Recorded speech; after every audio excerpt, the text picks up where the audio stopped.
ఈ వీడియోలో వ్యాస మహర్షి ధర్మరాజుకు చేసిన అద్భుతమైన ధర్మ ఉపదేశాన్ని మనం తెలుసుకోబోతున్నాం.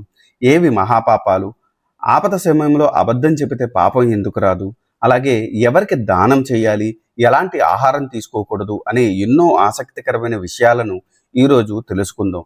అంతేకాకుండా మన శోకాన్ని విడిచిపెట్టి సకల ధర్మాలను తెలుసుకోవడానికి ధర్మరాజు భీష్మ పితామహుడి వద్దకు వెళ్ళడానికి ఎలా సన్నద్ధుడయ్యాడో ఈ ఎపిసోడ్లో చూద్దాం. రండి మొదలు పెడదాం. ధర్మజ, సూర్యుడు ఉదయించే కాలంలో అస్తమించే కాలంలో నిద్రపోవడం, అతిథి ఇంటికి వచ్చినప్పుడు సత్కరించకపోవడం, పరస్త్రీలను కామించడం, గురువు మాటకు ఎదురు చెప్పడం, ఉన్న ఊరిని నాశనం చేయడం, వేద విద్యను అమ్ముకోవడం, భగవంతుడిచ్చిన భూమిని అమ్ముకోవడం, సేవకులను ఆపద నుంచి వచ్చినప్పుడు కాపాడకపోవడం, ఎల్లప్పుడూ కపటంగా ప్రవర్తించడం, అడవులను తగలపెట్టడం, స్వధర్మమును విడిచిపెట్టి పరధర్మమును ఆచరించడం, తనకు ఇచ్చిన పని చెయ్యకపోవడం, జంతువులను అకారణంగా కొట్టడం, హింసించడం, బ్రాహ్మణులకు చెందిన సంపదను హరించడం, తనను శరణు కోడిన వారిని రక్షించకపోవడం, బ్రాహ్మణులను చంపడం మహాపాపములు అని పెద్దలు అంటారు. కానీ కొన్ని పనులు పైకి పాపములుగా కనిపించినా అవి నిందించతగినవి కావు. అవి ఏమిటంటే, యుద్ధంలో కత్తి తీసుకొని తనను చంపడానికి వస్తున్నవాడు వేద విధుడైన బ్రాహ్మణులైనా సరే అతన్ని చంపితే పాపం రాదు.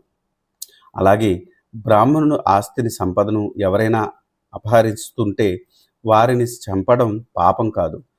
ప్రాణాపాయ స్థితిలో నీళ్లు దొరకనప్పుడు కళ్ళు తాగినప్పటికీ, తాను తాగేది కళ్ళు అని తెలియకుండా తాగినప్పటికీ దానివల్ల పాపపుణ్య కార్యములు చేస్తే పోతుంది. ప్రాణహాని కలిగినప్పుడు, ప్రమాదకరమైన ఆపదలు కలిగినప్పుడు, బ్రాహ్మణుల ధనములు ఎవరైనా అపహరించినప్పుడు, వివాహ సమయంలో పెద్దలు పనులు నిర్వర్తించేటప్పుడు, గురువులను రక్షించేటప్పుడు, స్త్రీలతో మాట్లాడేటప్పుడు, తనకు ఉన్న సంపదలు సర్వం నాశనమయ్యే సమయంలోనూ అబద్ధాలు చెప్పినా అది పాపం కాదు. ఎవరికైనా స్వప్నంలో కలమనైనచో అది తప్పు కాదు. అతని బ్రహ్మచర్యమునకు భంగము వాటిల్లదు. అగ్నిలో నేతిని హోమం చేసే ఆ దోషం పోతుంది. తన అన్న దుర్మార్గుడైన, చెడు మార్గం పట్టిన, లేక సన్యాసం తీసుకున్న తన భార్యను తాను భార్యగా స్వీకరించడం తప్పు కాదు. గోవులను రక్షించడం కోసం అడవులను తగలబెట్టడం, యజ్ఞ యాగముల పశువులను చంపడం అర్హుడు కాని వాడికి దానం చేయడం, తప్పు చేసిన సేవకుడిని శిక్షించకుండా వదలడం పాపాలు కావు. ధర్మరాజా, ఇంకపై చెప్పిన పాపంలో పరిహారములు చెబుతాను, శ్రద్ధగా విను. బ్రాహ్మణుని చంపిన దోషం పోవడానికి తాను చేసిన పని అందరికీ చెబుతూ, భిక్షాటంతో జీవిస్తూ, రోజుకు ఒకసారి మాత్రమే తింటూ, బ్రహ్మచర్యము అవలంబిస్తూ, నేల మీద పడుకుంటూ 12 సంవత్సరములు నియబద్ధంగా జీవితం గడపాలి.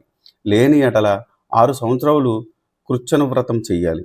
లేని ఎడల 3 సంవత్సరాలు చంద్రాయణ వ్రతం చెయ్యాలి. అది కాని ఎడల నెలకొక్క మారు తింటూ 1 సంవత్సరం ఉండాలి. అదీ కాని ఎడల అశ్వమేధ యాగం చెయ్యాలి. బ్రాహ్మణులకు 1,00,000 గోవులను కానీ 100 గుర్రములు కానీ దానం చేయాలి. దీనితో బ్రాహ్మణుల ధనాపహరణ పాపము, బ్రహ్మహత్య పాతకము నశిస్తాయి. ఇది సురాపానము చేసిన పాపమునకు ఆ మద్యమును ఎర్రగా కాచి దానిని వాడి చేతే తాగించాలి, లేక కళ్ళు మూసుకొని నిప్పుల్లో దూకాలి, లేక మహాప్రస్థానం చేయాలి, లేక బృహస్పతి యాగం చేయాలి, లేక భూదానము చేయాలి. అలా చేసే సురాపానం చేసిన పాపము తొలగిపోతుంది. గురువుగారి భార్యని కామించిన వాడికి బాగా ఎర్రగా కాల్చిన ఇనప స్త్రీ విగ్రహమును కౌగిలించుకునేటట్టు చేయాలి, లేక తన పురుషాంగమును కోసి చేత్తో పట్టుకుని ఆకాశం చూస్తూ మరణించాలి, లేక యుద్ధంలో తన గురువుగారి కోసం మరణించాలి, లేక తనకున్న ధనమునంతా విప్రులకు దానం చేయాలి. బ్రాహ్మణుడి వద్ద నుండి బంగారం దొంగిలించిన వాడి దగ్గర ఉన్న అదే పరిణామం గల బంగారం తిరిగి ఇచ్చేయాలి. అబద్ధం ఆడిన పాపానికి, ఆ అబద్ధం వలన ఎవరికి అపచారం జరిగిందో వాడికి సంతోషం కలిగేటట్టు చేయాలి.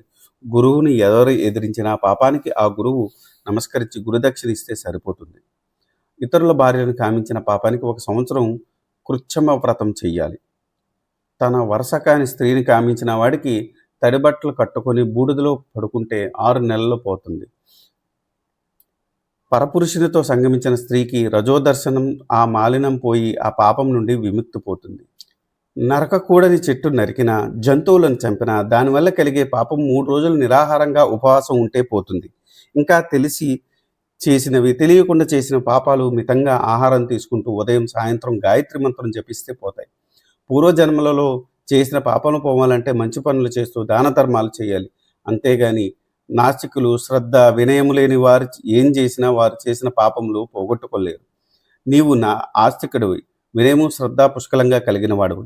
కాబట్టి నీవు స్వల్పంగా ప్రాయశ్చిత్తం చేసుకుంటే దాని పాపాలు పోతాయి. నీవు చేసిన పాపమల్లా యుద్ధం చేయడం, అందులో వీరులను చంపడం, దానిని మనం ఆత్మరక్షణ కోసం చేసింది, క్షత్రియ ధర్మం కోసం చేసింది. కాబట్టి పాపం కాదు అని నిరూపించాము. అదియు కాక నీ మనసులో పుట్టిన కరుణ, పశ్చాత్తాపము నిన్ను పరిశుద్ధినిగా చేశాయి. కాబట్టి నీవు ఏ తపస్సు చేయనవసరం లేదు. క్షత్రియునకు సహజమైన రాజ్యపాలన చేయము అని పలికాడు వ్యాసుడు. అప్పుడు ధర్మరాజు వ్యాసునితో, మహాత్మా, తాగకూడనివి ఏవి, తినకూడనివి ఏవి, ఎవరు యోగ్యులు, ఎవరు అయోగ్యులు వివరంగా చెప్పండి అని అడిగాడు. దానికి వ్యాసుడు ఇలా చెప్పసాగాడు. ధర్మనందన, గుర్రము, ఒంటె, గాడిద పాలు తాగకూడదు. బ్రాహ్మణుడు ఆడగుర్రము, ఆడవుంటే, ఆడగాడిద దరిదాపులకు కూడా వెళ్ళకూడదు. మనిషి పాలు అసలు తాగకూడదు. ఈనిన 10 రోజుల లోపల ఆవు పాలు తాగకూడదు.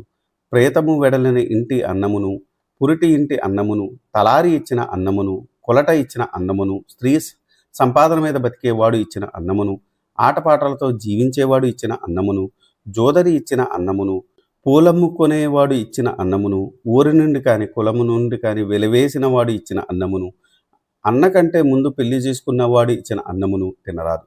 అవి అభోగ్యములు. ఇతరులను పొగుడుతూ బతికేవాడి చేత అన్నము అత్యంత హేయము. ఇంకా నిలవ ఉన్న అన్నము, పాచిపోయిన అన్నము తినకూడదు. సురాపానంతో సంబంధించిన అన్నము ఏదైనా తినకూడదు. పులగము, పాయసము, అప్పనములు, నువ్వులతో చేసిన వంటములు దేవునికి అర్చన చేసి నివేదన చేసిన మాత్రమే తినవలను. మామూలుగా వండుకొని తినరాదు.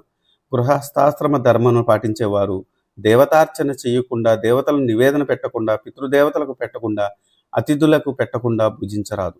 గృహస్థుడు అయిన వాడు భార్యాబిడ్డలు, బంధువులతో సంచరిస్తూనే అంటీ అంటకుండా ఉండాలి. వారి ప్రేమానురాగాలతో పూర్తిగా మునిగిపోకూడదు.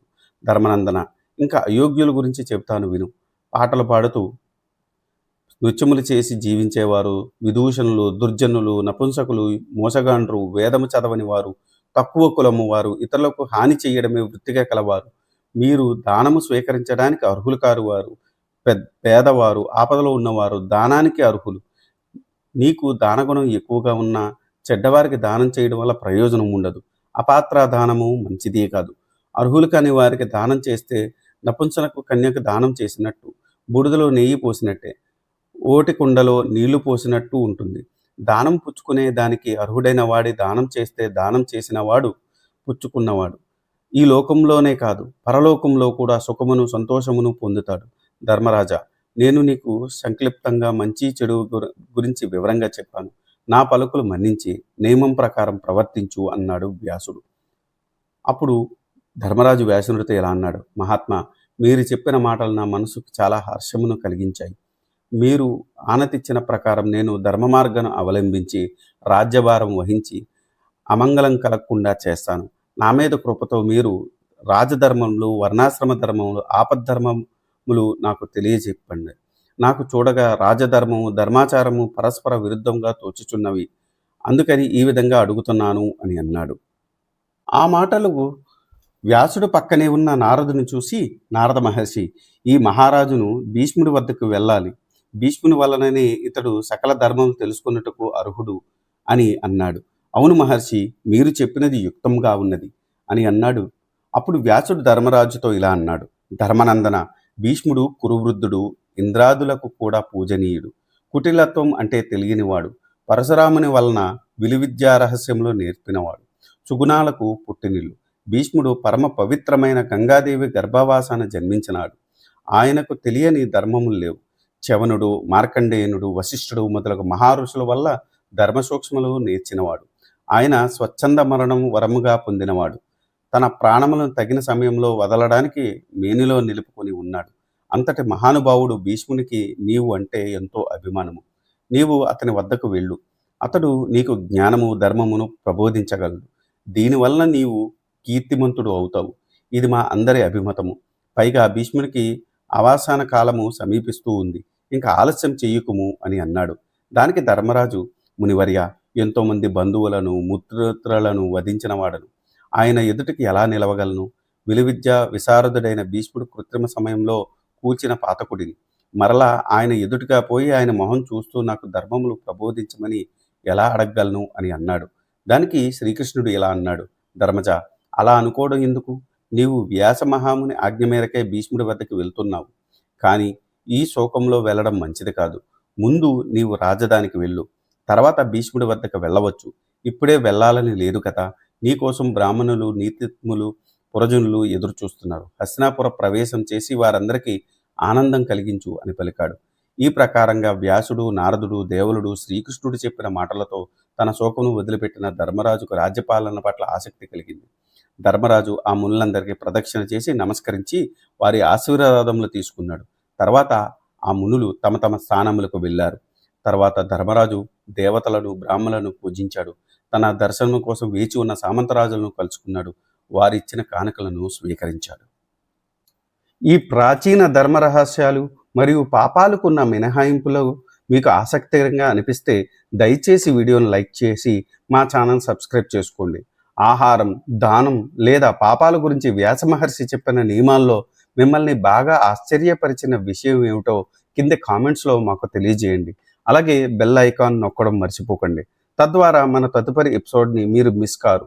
ఈ ఎపిసోడ్లో ధర్మరాజు హస్తినాపురానికి ప్రవేశించి గొప్ప భీష్మ పితామహుడు దేహత్యాగం చేసే ముందు ఆయన నుండి రాజధర్మాలకు సంబంధించిన అత్యున్నత జ్ఞానాన్ని పొందడానికి సిద్ధమవుతాడు. తదుపరి వీడియోలో కలుద్దాం.